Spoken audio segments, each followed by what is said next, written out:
Right choice TV நேயர்களுக்கு இனிய வணக்கம். இன்றைக்கு நாம் வகுப்பு 14 பார்க்க போகிறோம்.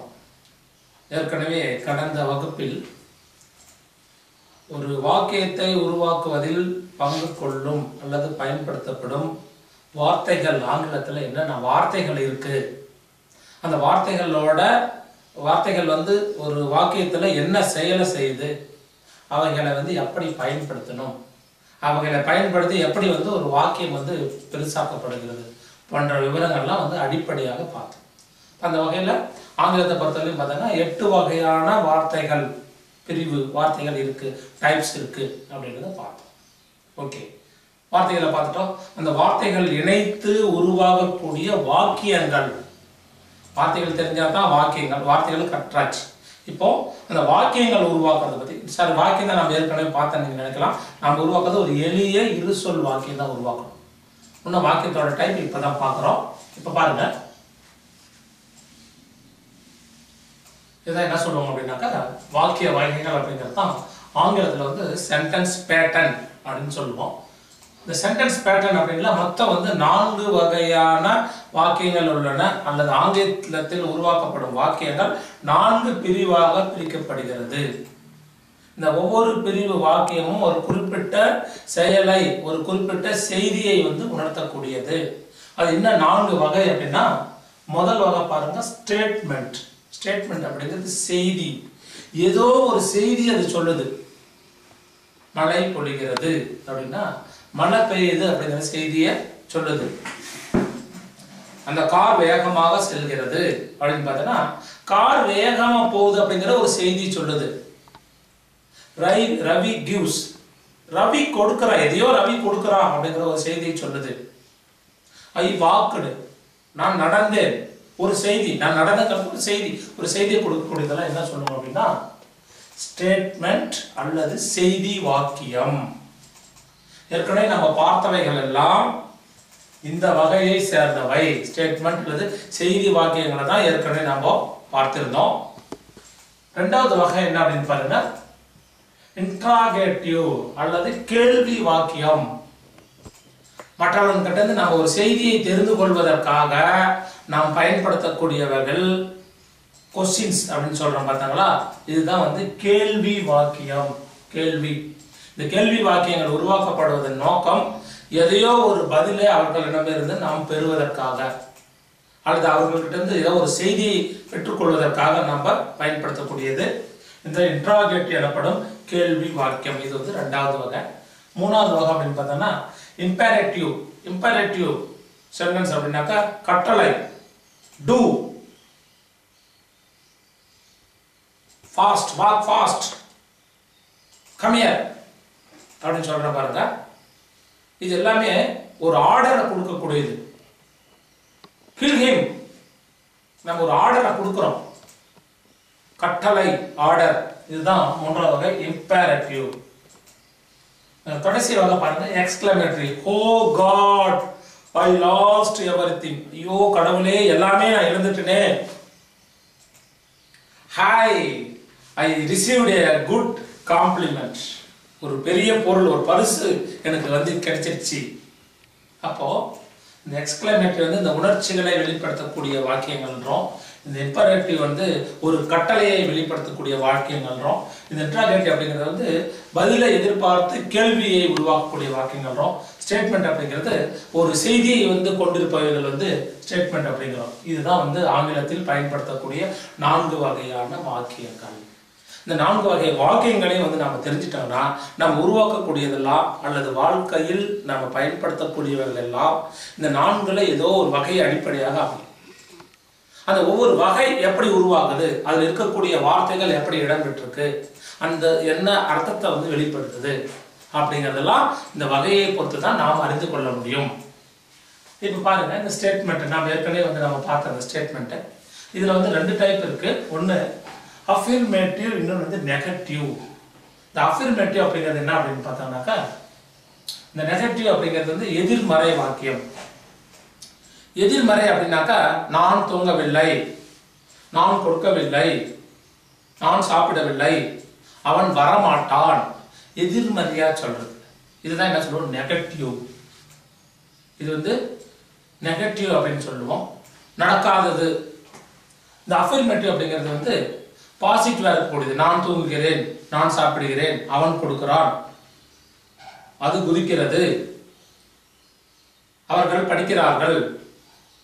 இது வந்து நேரடியான நேர்முகம், இது வந்து எதிர்முகம். இதுக்கு ஆப்போசிட்டா, இதுக்கு ஆப்போசிட்டா. இது வந்து ஒரு செய்தி. இதான் வந்து இருக்கக்கூடிய ரெண்டு டைப்பு. இந்த டைப்ல பாருங்க, இந்த அஃபர்மேட்டிவ்ல நாம ஏற்கனவே பார்த்தது வந்து ஒரு வாக்கியம் உருவாக்க ஒரு சப்ஜெக்ட் ஒரு வர்பு இரண்டு இருந்தா போதும் அப்படின்னு சொல்லியிருந்தோம். 1 2 3 4 5. இப்போ இந்த அஃபர்மேட்டிவ் வாக்கியங்கள் உருவாக்கப்படுறதுல பல வகைகள் இருக்கு. ஒரு முக்கியமான 5 வகைகள் மட்டும் நம்ம தெரிஞ்சுக்கினா போதும்.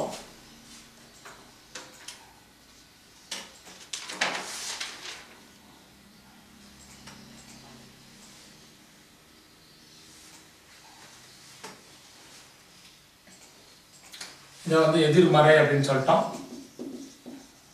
இது வந்து நேர்மறை. இதுல தான் இந்த 5 வகை இதில் தான் வருது.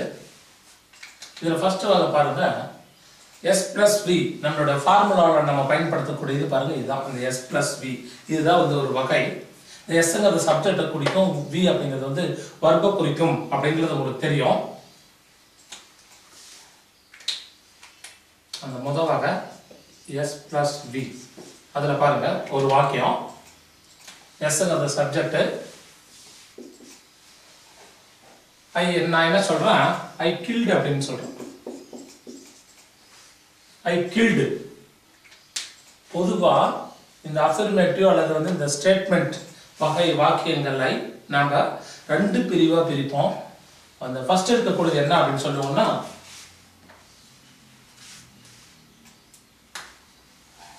முதல்ல இருக்கக்கூடியது வந்து சப்ஜெக்டும், ரெண்டாவது இருக்கக்கூடியது வந்து ப்ரிடிகேட் அப்படின்ட்டு 2ஆ பிரிப்போம் இந்த வாக்கியங்களை. இதில் பாருங்க சப்ஜெக்ட், இதுல பாருங்க 2ஆ பிரிச்சிருக்கு. ஐ அப்படிங்கிறது சப்ஜெக்ட். சப்ஜெக்டை தவிர்த்து அந்த வாக்கியத்தில் பிரிது இருக்கக்கூடிய மற்ற எல்லாம் சேர்த்து என்ன சொல்லுவோம்னாக்கா ப்ரிடிகேட். ஸ்டேட்மெண்ட்ல வரக்கூடிய இந்த அஃபர்மேட்டிவ் அதுல பார்த்தாங்கன்னா ஒரு 5 முக்கியமான வாக்கியங்கள் வந்து உருவாக்கக்கூடிய முக்கியமான வகைகள் வந்து நம்ம பார்க்க போறோம். முதல்ல வந்து S + V அப்படி இதுல பார்த்தாங்கன்னா இந்த S அப்படிங்கிறது சப்ஜெக்ட். இந்த சப்ஜெக்ட் தவிர மற்றவைகள்லாம் என்ன சொல்லுவோம், ப்ரிடிகேட் அப்படின்னு சொல்லி நம்ம பிரிப்போம். முதல்ல வரக்கூடியது சப்ஜெக்ட், சப்ஜெக்ட் தவிர எல்லாமே ப்ரிடிகேட். இந்த டைப்ல பாருங்க S, பின்னாடி இருக்கக்கூடியது V. இந்த V அப்படிங்கிறது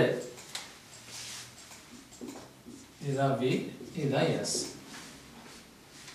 இந்த வகையில் S + V, S V ரெண்டும் வந்து சேர்ந்து என்னத்தை உருவாக்கி இருக்குன்னா ஒரு வாக்கியம். முன்னாடி இருக்கக்கூடிய பகுதி வந்து சப்ஜெக்ட், பின்னாடி இருக்கக்கூடியது வர்பு தான் இந்த இடத்துல வந்து ப்ரிடிகேட்டா இருக்கு. இதே பாருங்க இன்னொரு அடுத்த வகை S + V + C. S + V + C. இதுல பாருங்க எப்பயுமே வந்து சப்ஜெக்ட் மட்டும் தான் வந்து தனியா வந்து பிரிஞ்சிருது. அதை தவிர மற்ற எல்லாமே ப்ரிடிகேட்னு சொல்லிடுறோம். இந்த இடத்துல பாருங்க ஐ வர்பு பிளஸ் இது வந்து காம்ப்ளிமெண்ட் அப்படின்னு சொல்லுவோம்.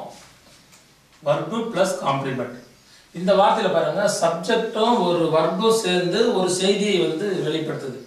ஆக்சுவலா சொல்ல போனோம்னா இது வந்து ஒரு முழுமை பெற்ற வாக்கியம் இல்லை, ஆனால் இதுவே போதும், ஒரு செய்தியை வந்து வெளிப்படுத்த இதுவே போதுன்றதுனால தான் ஐ கில்டு அப்படின்னு நம்ம சொல்றோம். ஆனா இந்த வகையில பாருங்க இந்த வர்பு இது ரெண்டு மட்டுமே இணைந்து ஒரு செய்தியை கொடுக்க இயலாது. அப்ப கூடுதலா எக்ஸ்ட்ரா ஒன்று தேவைப்படும். அது பேர் என்ன சொல்றோம், காம்ப்ளிமெண்ட் அப்படின்னு சொல்றோம். அதான் S + V + C. அதுக்கு ஒரு உதாரணம், I am a teacher. இதுல கவனிங்க, S + V + C அப்படின்னு நம்ம கொடுத்துருக்கோம். S எதுன்றது நமக்கு தெரிஞ்சு போச்சு. இதுல V எது C எது அப்படின்னு பார்த்தாங்கன்னா இது வந்து சப்ஜெக்ட் நமக்கு தெரியும்.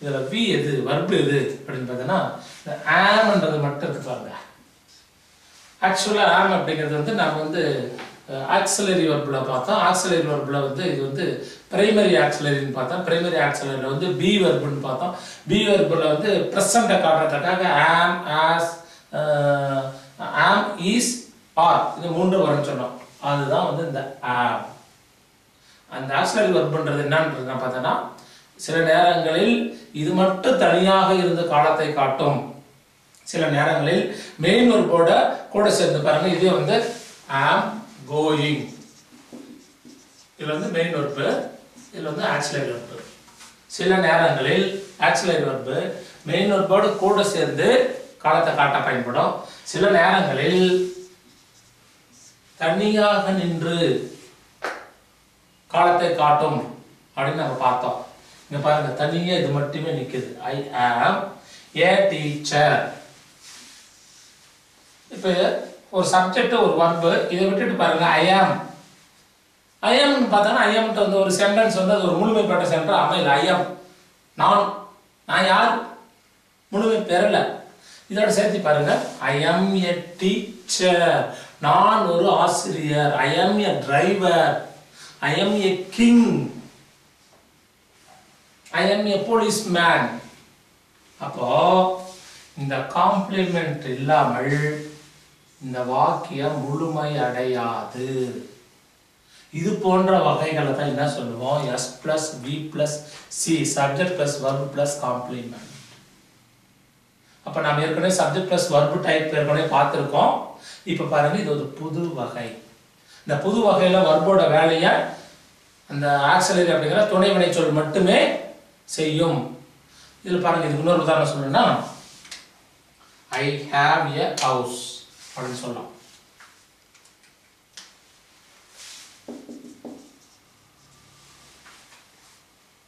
இது தேவையில்லை நம்ம இத அடுத்ததுல பார்த்துக்கலாம்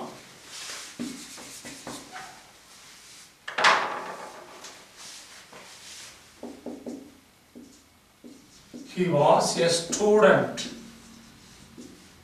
the was அப்படிங்கிறது be verb he was அப்படினு கேட்டாங்கன்னா அப்ப சென்டென்ஸ் அமையாது subject plus v கூட the complement a student he was a student அவன் மாணவனாக இருக்கும்போது அவன் மாணவனாக இருந்தான் மாணவனாக இருந்தபோது அப்படி நாம் சொன்னா at that time he was a student அப்ப இதுதான் வந்து complement இது இல்லாமல் இந்த வாக்கியம் முழுமை பெறாது இதுதான் என்ன சொல்றோம் s + v + c இது இரண்டாவது வகை மூணாவது வகை பாருங்க இது பார்த்துட்டோம் s + v + o s + v + o நாம ஏற்கனவே பார்த்தோம் பாருங்க subject + v அதோட பின்னாடி வந்து ஒரு o ஓனாக்க ஆப்ஜெக்ட் அப்படினு அர்த்தம் இதுக்கு உதாரணம் நாம பார்க்கணும்னா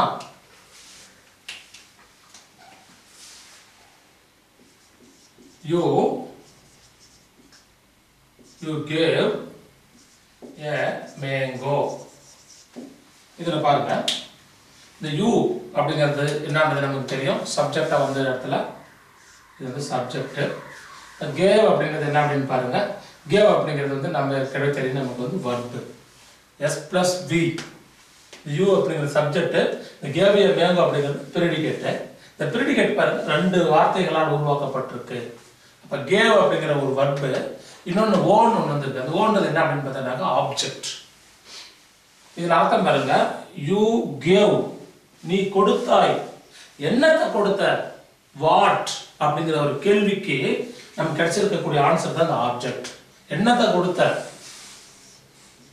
a mango he killed அவன் கொன்றான் முடியல பாருங்க என்னத்தை கொன்றான்ற செய்தி அங்கல he killed a tiger ஒரு டைகரை கொன்னான் அந்த டைகர் தான் ஆப்ஜெக்ட் she sings அவள் பாடுறா என்னத்தை பாடுறா கொடுத்ததாவது முடிவடியா he sings a nice song ஒரு இனிமையான பாட்டை பாடுறா அதான் ஆப்ஜெக்ட் அப்போ ஒரு சப்ஜெக்ட் ஒரு verb இணையும் போது ஒரு வாக்கியம் முழுமை அடையாமல் கூட எக்ஸ்ட்ரா இன்னொரு சொல்லோட முழுமை அடையுதுன்னா அது என்ன சொல்றாங்கனாக்கா ஆப்ஜெக்ட். SVO. இது வந்து மூன்றாவது வகை. இந்த நாலாவது வகை ஒன்று இருக்கு பாருங்க. இது போல நிறைய வகைகள் இருக்கு. நம்ம சில முக்கியமான வகைகளை மட்டும் நம்ம தெரிஞ்சுக்கிறோம். S plus V plus IO plus DO. இது என்னன்னு பார்த்தீங்கன்னா இந்த ஓங்கிற ஆப்ஜெக்ட், இது வெறும் ஆப்ஜெக்ட் வந்தது, இது இன்டைரக்ட் ஆப்ஜெக்ட் ஒன்று, இது டைரக்ட் ஆப்ஜெக்ட், ரெண்டு ஆப்ஜெக்ட் சேர்ந்து வருது இந்த வகையில, நாலாவது வகையில. இதுக்கு பாருங்க, teacher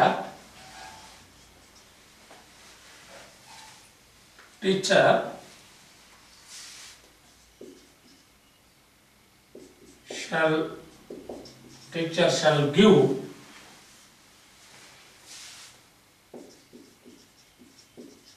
homework. Teacher shall give homework to him. இந்த டீச்சர் அப்படிங்கிறது வந்து சப்ஜெக்ட், அல்லது நம்ம இது இன்னும் சிம்பிளா பார்க்கணும் அப்படின்னா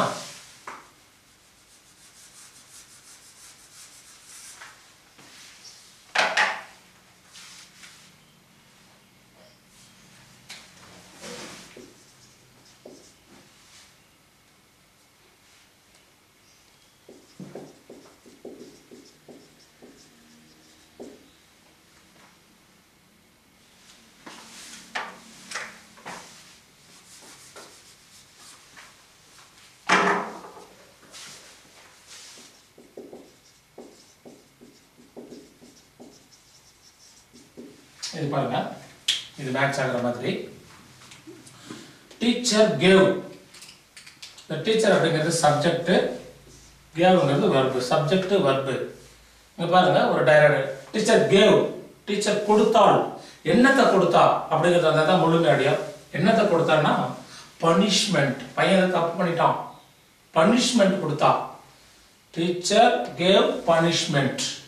எக்ஸ்ட்ரா ஒரு வார்த்தை வந்து பாருங்க, ஹிம். இந்த பனிஷ்மெண்ட் இடத்துல டைரக்ட் ஆப்ஜெக்ட், டைரக்டா இந்த செயல் யாருக்கு நடந்தது அப்படின்னு கொடுத்தா டைரக்ட் ஆப்ஜெக்ட். கேவ் கொடுத்தது, என்னத்தை கொடுத்தாங்க பனிஷ்மெண்ட், வாட், என்னத்தை கொடுத்தா. அடுத்தது பனிஷ்மெண்ட் யாருக்கு கொடுக்கப்பட்டது, ஹிம் அவனுக்கு. அடுத்தது ஹூம் யாருக்கு அப்படின்னு அர்த்தம். ஹூம்ன்றதுக்கு வந்து நமக்கு விளக்கம் கிடைக்குது அப்படின்னா அது இன்டைரக்ட் ஆப்ஜெக்ட். வாட் என்ற கேள்விக்கு வந்து ஆன்சர் கிடைக்குதுன்னா டைரக்ட் ஆப்ஜெக்ட். அப்ப இது வந்து subject verb indirect object. Teacher gave him, teacher gave him, அல்லது teacher gave Ravi, teacher gave Ravi punishment. Teacher gave Ravi a prize, a gift. Teacher gave Mala a gift. அப்ப பாருங்க, இதுல இன்டைரக்ட் ஆப்ஜெக்ட் வருது, direct object வருது, verb வருது, subject வருது. அப்ப இந்த வகையான வாக்கியத்துல பிரிடிகேட்ல 1 2 3 சொற்கள் வந்து இடம்பெறுது. அதுல ஒன்னு verb, ஒரு இன்டைரக்ட் ஆப்ஜெக்ட், ஒன்னு டைரக்ட் ஆப்ஜெக்ட். இதுல பாருங்க ஒன்னு தான், இதுல பாருங்க 2, இதுல 2, இதுல 3. இன்னொன்னு பாருங்க அஞ்சாவது வகை, subject plus verb plus adverbial. Subject plus verb plus adverbial அப்படின்னு சொல்லுவோம். இது பாருங்க என்ன அப்படின்னா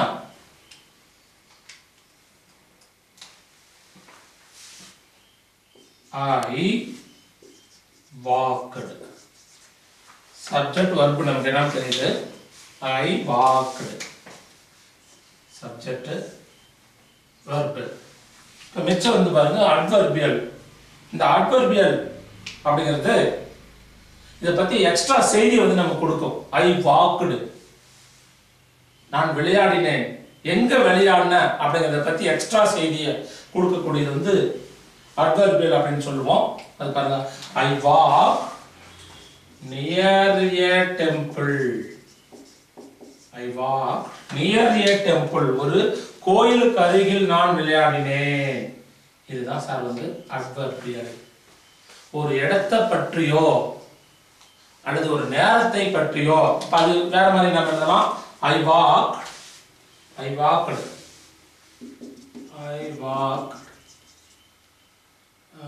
at 8 o'clock. At 8 o'clock வருது பாருங்க. இங்க வந்து near a temple. சார் இந்த அட்வர்பியல் மட்டும் வந்து எப்படி நம்ம தனியா தெரிஞ்சுக்கலாம் அப்படின்னா, இந்த அட்வர்பியல்ங்கிறது வந்து ஒன்றுக்கு மேற்பட்ட பெரும்பாலும் ஒன்றுக்கு மேற்பட்ட வார்த்தைகளால் சேர்ந்து வரும். இது தனியா நின்றாக பொருள் வராது. நீங்க இதோட சேர்த்து இந்த வாக்கியத்தோட சேர்த்தாங்கன்னா தான் உங்களுக்கு பொருள் கிடைக்கும். நியர் எ டெம்பிள், ஒரு கோயிலுக்கு அருகில். இது தனியா நீங்க சென்டென்ஸ் விட்டு வெளியில கொண்டு போனோம்னா இது உங்களுக்கு வந்து ஒரு சென்டென்ஸா இயங்காது. ஆனா இது கூட சேர்ந்து வரும்போது இதுதான் இதுக்கு வந்து முழுமையான அர்த்தம் கிடைக்கும். ஐ walked near a temple. I walked at 8 o'clock. I walked on the bridge. I walked between the peoples. I walked between Ravi and Rama. அப்போ அது வந்து ஒன்றுக்கு மேற்பட்ட வார்த்தைகளை கொண்டிருக்கும். தனியாக நின்றா அது ஒரு வாக்கியமா இயங்காது. ஆனா கூட சேர்ந்து நிற்கும் போது இதோட பொருளை வந்து முழுமையா நமக்கு விளங்க செய்யும். இது பேர் என்ன சொல்லுவாங்க? அட்வர்பியல். அட்வர்ப் அப்படின்னு சொல்றாங்க பார்த்தீங்களா? வினையை பற்றி எக்ஸ்ட்ரா சொல்லக்கூடியது அட்வர்ப் அப்படின்னு சொல்லுவோம். I walked fastly. அந்த fastly அப்படிங்கிறது வந்து என்ன நம்ம சொல்லுவோம்னாக்கா அட்வர்ப்னு சொல்லுவோம். இங்க பாருங்க அட்வர்பியல். இது பாருங்க நியர் எ டெம்பிள், ஒரு கோர்வையான வார்த்தைகள் என்ன சொல்றாங்கன்னா adverbial. Subject வர்ப் adverbial, subject வர்ப் adverbial. இப்போ இந்த 5 வகையிலையும் நம்ம தெரிஞ்சுக்க கொள்ள வேண்டிய விஷயம் ஒண்ணே ஒன்று தான். சப்ஜெக்ட்டுக்கு பின்னாடி வெவ்வேறு வகையான வார்த்தைகள் வந்து வெவ்வேறு எண்ணிக்கையிலான வார்த்தைகள் வந்து ஒரு வாக்கியத்தை நிறைவு செய்ய பயன்படுகிறது. அது என்னென்ன வகையில வருது, அதுல என்னென்ன வகையான எப்படி வாக்கியங்கள் வந்து உருவாக்கப்படுகிறது அப்படிங்கிறத நீங்க பார்த்தோம். இது எல்லாமே ஸ்டேட்மெண்ட் செய்தி வாக்கியத்துல இந்த அஃபிர்மேட்டிவ் டைப்புக்குள்ளார வரக்கூடியது. அப்ப இதுல நம்ம தெரிஞ்சுக்கிறது பாருங்க, ஒரு வாக்கியத்தை நம்ம பின்னாடி எவ்வளவு பெருசு வேண்டுமானாலும் கொண்டு போகலாம். அந்த பெருசா கொண்டு போகிறதுக்கு 2 விஷயங்கள் நமக்கு தெரியணும். ஒன்று வந்து என்னென்ன வாக்கிய வகைகள் இருக்கு அப்படிங்கறது தெரியணும். ஏன்னா அந்த வாக்கிய வகைகள் தெரிஞ்சாதான் அதுல இருக்கிறபடி நம்ம வார்த்தைகளை வந்து இணைக்க முடியும். ஒண்ணு என்னென்ன வார்த்தைகள், என்னென்ன வேர்ட்ஸ் இங்கிலீஷ்ல இருக்குன்னு தெரிஞ்சாதான் எந்த இடத்துக்கு எந்த வார்த்தை கொண்டு வந்து நம்ம சேர்த்தணும், எந்த பணி அந்த வார்த்தை செய்யும் அப்படின்னு தெரிஞ்சாதான் அதை இணைத்து போன்ற வாக்கிய வகைகளை உருவாக்க இயலும். இப்போ நம்ம பார்த்தது எல்லாமே ஸ்டேட்மெண்ட், இதுக்குள்ளார நம்ம பார்த்துட்டு இருக்கோம். அப்போ இதை சரியாக நம்ம செய்ய தெரிஞ்சா இவற்றிலிருந்து தான் வந்து இந்த கேள்விகள்லாம் நம்மளால உருவாக்க இயலும். இந்த இம்பெரேட்டிவ் சென்டென்ஸ் பார்த்தோம்னாக்க இது வந்து முழுமையான வாக்கியமா இருக்க வேண்டிய அவசியம் கிடையாது. அதே போல இதுவும் அதே போலதான். இது 2 தான் வந்து முழுமையான வாக்கியங்களை உருவாக்குறது அவசியம். அடுத்தது வந்து இந்த 3 பற்றி நாம தொடர்ச்சியா காணலாம். சென்டென்ஸ் பேட்டர்ன்ல வந்து ஸ்டேட்மெண்ட்டை பத்தி இப்போ பார்த்தோம்.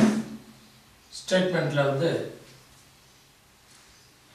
நேர்மறை எதிர்மறை செய்தி வந்து நேர்மறையான செய்தி, அதுக்கு ஆப்போசிட் எதிர்மறையாக கொடுக்கக்கூடியது அப்படிங்கிறத பார்த்தோம். அதே போல வந்து அதுல ஒரு 5 முக்கிய வகைகள்ல எப்படி வந்து வாக்கியங்கள் உருவாக்கப்படுது அப்படிங்கிறத வந்து பார்த்தோம். இப்போ அடுத்த டைப் பாருங்க, இன்ட்ராகேட்டிவ். இன்ட்ராகேட்டிவ் அப்படிங்கிறது என்ன அப்படின்னு பார்த்தீங்கன்னா இதான் வந்து ஸ்போக்கன் இங்கிலீஷ்ல வந்து மெயினா நாம் பயன்படுத்தக்கூடியது கேள்வி வாக்கியம் அப்படின்னு சொல்லுவோம். கேள்வி அப்படின்னா என்ன அப்படின்னு பார்த்தோம்னாக்கா ஏதோ ஒரு செய்தியை, ஏதோ ஒரு விவரத்தை பிறரிடம் இருந்து நாம் பெறுவதற்காக பயன்படுத்தக்கூடியவை இந்த இன்ட்ராகேட்டிவ் எனப்படும் கேள்வி வாக்கியம். அப்போ இந்த கேள்வி வாக்கியம் வந்து ஆன்சரை எதிர்பார்த்து உருவாக்கப்படும் அல்லது கேட்கப்படும். இதுல பார்த்தோன்னா 2 டைப் இருக்கு. ஒன்று வந்து எஸ் அல்லது நோ டைப். எஸ் அல்லது நோ கொஸ்டின் டைப் அப்படின்னு சொல்லுவோம். எஸ் அல்லது நோ அப்படின்னா என்ன அப்படின்னு பார்த்தோன்னா இதுக்கான ஆன்சர் ஆமா இல்லை, எஸ் ஆர் நோ அப்படிங்கிற 2 இதுல தான் துவங்கும்.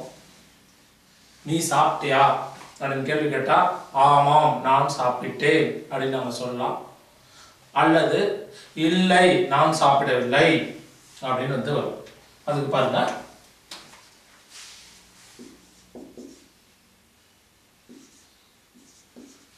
did you go அப்படின்னு கேள்வி வருதுன்னா அதுக்கு பாருங்க எஸ் அப்படின்னா yes I went அப்படின்னு வரும். அல்லது no I did not go அப்படி சொல்லி இது பின்னாடி இந்த மாற்றங்கள்லாம் பின்னாடி பார்த்துக்கலாம். துவக்கம் மட்டும் பார்த்துக்கோங்க. எஸ் அப்படின்னு ஆரம்பிக்குது, இன்னொன்று வந்து நோ அப்படின்னு ஆரம்பிக்குது. அப்போ இதில் வரக்கூடியது இந்த type.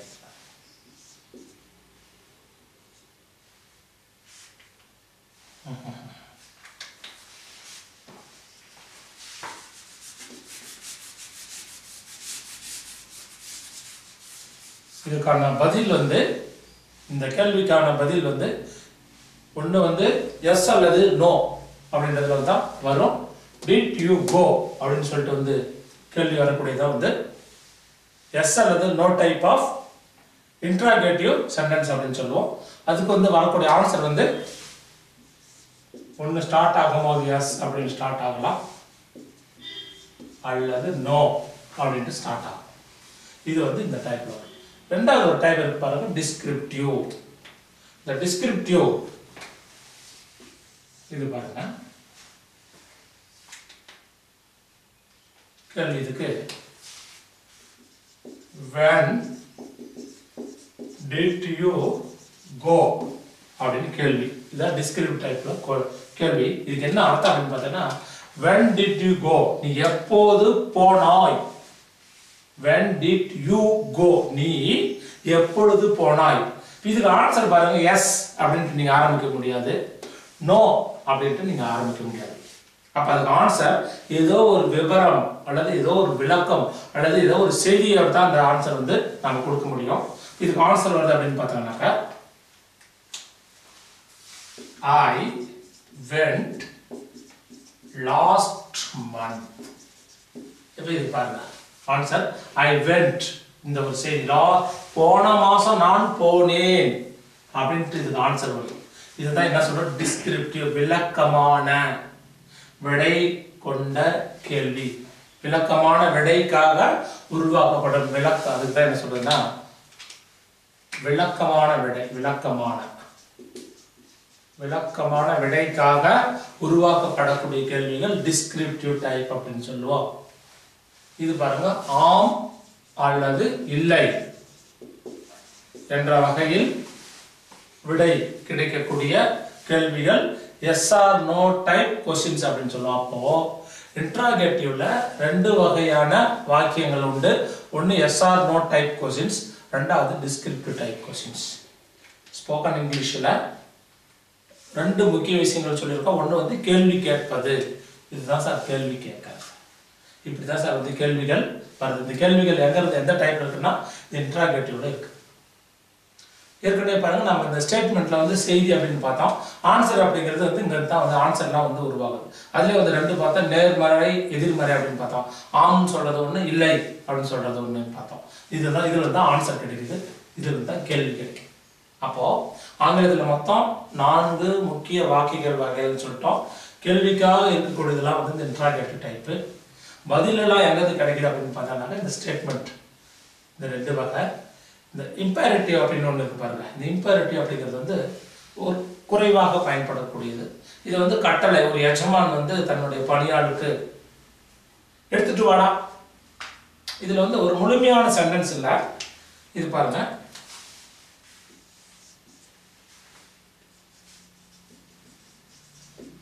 bring it fast, bring it fast, bring it fast,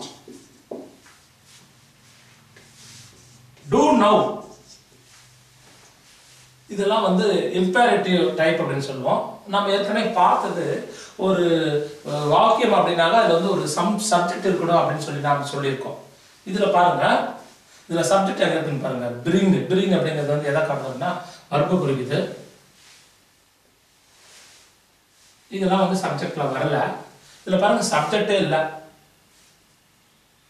இதுல பாருங்க do now அப்படின்னு சொல்லிட்டோம், வர்பு இருக்குது, சப்ஜெக்ட் இல்லை. அப்போ சப்ஜெக்ட் இல்லாமலே உருவாக்கக்கூடியதெல்லாம் என்ன சொல்றாங்க, இம்பேரட்டிவ். இது கட்டளை அப்படின்னு சொல்லுவோம். இதுக்கு சப்ஜெக்ட் அவசியம் இல்லை, இதற்கு சப்ஜெக்ட் அவசியம் இல்லை.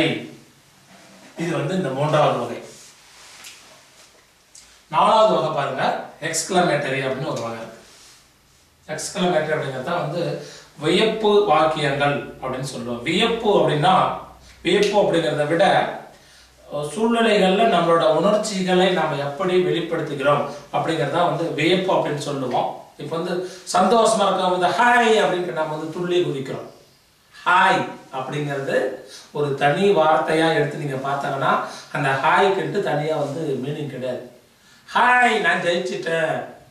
உங்களுடைய சந்தோஷம் ஏதோ ஒரு சப்தமாக உங்களுக்கு உள்ளுக்குள்ள இருந்து வெளியே வருது. Hi hi hi. இதுல பாருங்க, இது ஒரு சென்டென்ஸ் எல்லாம் கிடையாது. உங்களுடைய சந்தோஷம் சில சப்தங்களாக உங்ககிட்ட இருந்து பீரிட்டு வெளியே வருது. ஐயோ போச்சு, ஷேர் மார்க்கெட்ல பணம் வந்து கொரோனா பிரச்சனைலாம் போட்டதெல்லாம் டவுன் ஆகி போச்சு. செய்தியை பார்த்த உடனே சில பேர் தலைமையில கையடிச்சு ஐயோ எல்லாம் போச்சு, ஐயோ எல்லாம் போச்சு. இங்கிலீஷ்ல அது என்ன சொல்லலாம்? ஹோ, ஆல் லாஸ்ட். ஐயோ எல்லாம் போச்சு. இதுல பாருங்க சப்ஜெக்ட்ல எங்கேயும் கிடையாது. இந்த ஹோ ஹோ இதுக்கு மீனிங் அப்படின்னு பார்த்தா மீனிங் எல்லாம் கிடையாது. இதெல்லாம் வந்து என்ன சொல்லுவோம்னாக்கா எக்ஸ்கிளமேட்டரி வேர்ட்ஸ் அப்படின்னு சொல்லுவோம். இது பெரும்பாலும் இந்த வாக்கியங்கள் முன்னாடி வரும். இதுல வந்து ஒரு முழுமையான வாக்கியத்துக்குரிய விதிமுறைகள்லாம் இதுல இருக்காது. இதுல இந்த இம்பேரட்டிவ்லயும் எக்ஸ்கிளமேட்டரிலையும் வாக்கியத்துக்குரிய விதிமுறைகள் எல்லாம் வந்து அங்க பெரும்பாலும் பின்பற்றப்பட்டிருக்காது. பெரும்பாலும் சப்ஜெக்ட்ல இதுல இருக்காது. ஹோ all last, hi win win, இதுல சப்ஜெக்டே கிடையாது. அப்போ இதோட பங்கு என்ன அப்படின்னா, உங்களுடைய கோபம், வெறுப்பு, சந்தோஷம், துக்கம், துயரம் இவற்றையெல்லாம் இது போன்ற சில சப்தங்களை பயன்படுத்தி ஒரு செய்தியாக நீங்கள் வெளியில கொண்டு வரதுக்கு பயன்படக்கூடியதெல்லாம் எக்ஸ்கிளமேட்டரி சென்டென்ஸ் அப்படின்னு சொல்றோம். இந்த ரெண்டு வகைக்கு பெரிய முக்கியத்துவம் இல்லை. இந்த ரெண்டு வகை பெரும்பாலும் எழுத்து வழக்கில் பெரும்பாலும் இவைகள் பயன்பட மாட்டாது. எழுத்து என்ன, இதுல கிராமட்டிக்கல் கிடையாது, இதுக்கு சென்டென்ஸ் பேட்டர்ன் கிடையாது, விதிமுறைகள்லாம் இங்க வந்து பெரிதாக பின்பற்றப்படுவதில்லை. அப்ப இது ரெண்டுமே எழுத்து வழக்குல பெரும்பகுதி பயன்படாது. நம்ம சூழ்நிலைக்கு தகுந்த மாதிரி நம்மளோட உணர்ச்சிகளை வெளிப்படுத்துவோம். ஷார்ட்டா வந்து நம்ம கட்டளைகளை வந்து நம்ம சொல்றதுக்கும் பயன்படுத்தக்கூடியதான் இது ரெண்டு. அப்ப இது ரெண்டும் பெரிய முக்கியத்துவம் கொண்டவைகள் அல்ல. அதே போல இதுக்கு பெரிய கிராமட்டிக்கல் வந்து தேவையில்லை. அப்ப இதுல நிறைய நம்ம கவனத்தை செலுத்த வேண்டிய அவசியம் இல்லை. Very simple.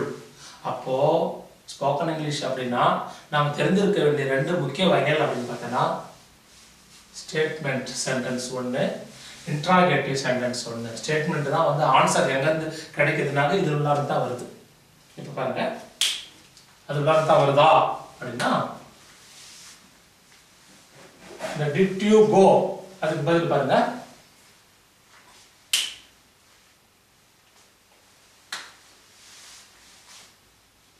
is Ravi going அப்படின்ற ஒரு கேள்வி நாம வந்து கொடுத்திருக்கோம். is Ravi going, இதான் வந்து இந்த SR நோ டைப்ல வந்து ஒரு question model. is Ravi going இன்ட்ராகேட்டிவ்ல வருது பாருங்க, is Ravi going. இதுக்கு ஆன்சர் பாருங்க, எஸ். SR நோ டைப்னு சொல்லிட்டோம், எஸ்ல இருந்து ஆரம்பிக்குது. எஸ், இந்த ரவி பாருங்க முன்னாடி வந்துருச்சு. Yes, Ravi is going. இதில் நீங்க கவனிக்க வேண்டியது, ரவி இஸ் கோயிங் இருக்கு பாருங்க. ரவி இஸ் கோயிங் என்னன்னு நினைச்சு பாருங்க. இந்த மாதிரி வாக்கியம் நாம ஏற்கனவே உருவாக்கி இருக்கோம். அதுக்கான ஃபார்முலா என்னன்னு நமக்கு தெரியும்.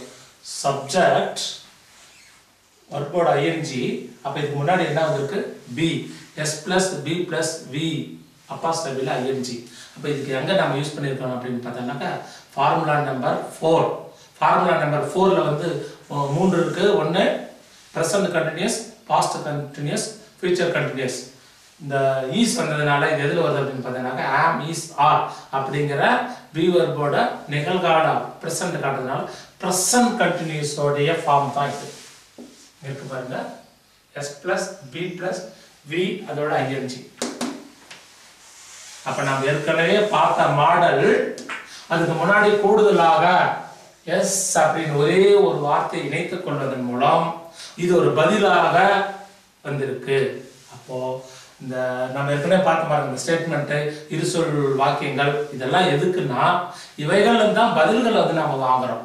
இவைகள் தான் பதில்களை உருவாக்குறதுக்கு நமக்கு ஹெல்ப் பண்ணுது. சரி சார், எஸ் டைப் சொல்லிட்டோம், இது நோ டைப் எப்படி சார் அது பாருங்க.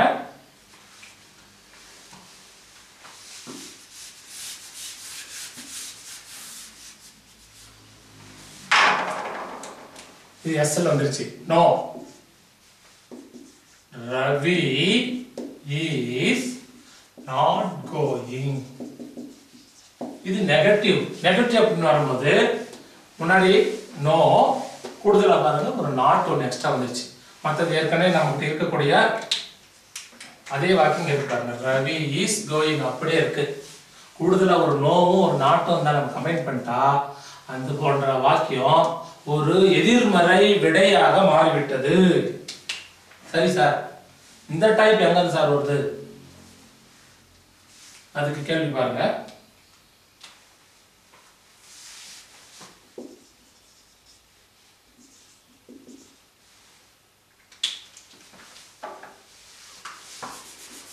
இதுல இருந்து அந்த கேள்வி கொண்டு வரோம்.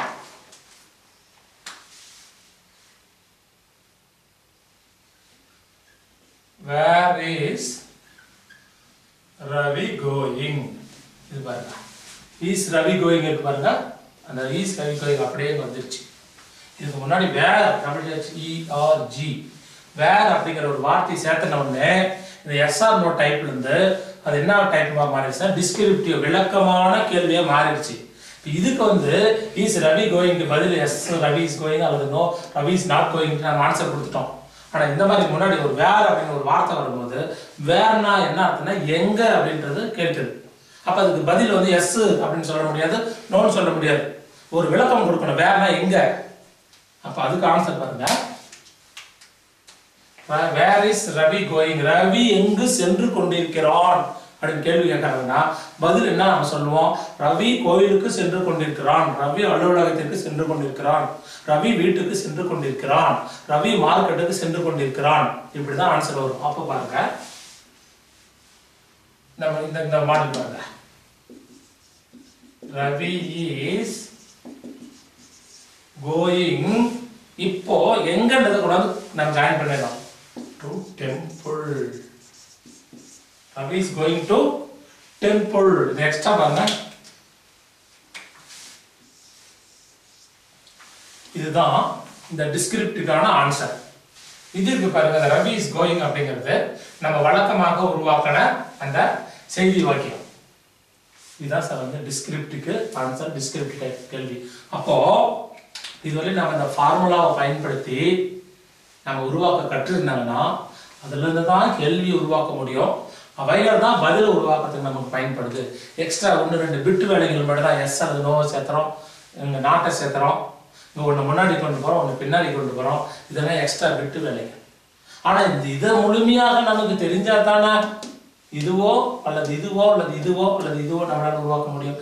அதுக்காக தான் 4 ஃபார்முலா வழியாக நாம் எப்படி வந்து ஒரு வழக்கமான செயல்களோ அல்லது வந்து ஒரு தொடர் ஒரு முற்று பெறாத செயல்களோ எப்படி உருவாக்குறதோ ஏற்கனவே நம்ம பார்த்துட்டோம்.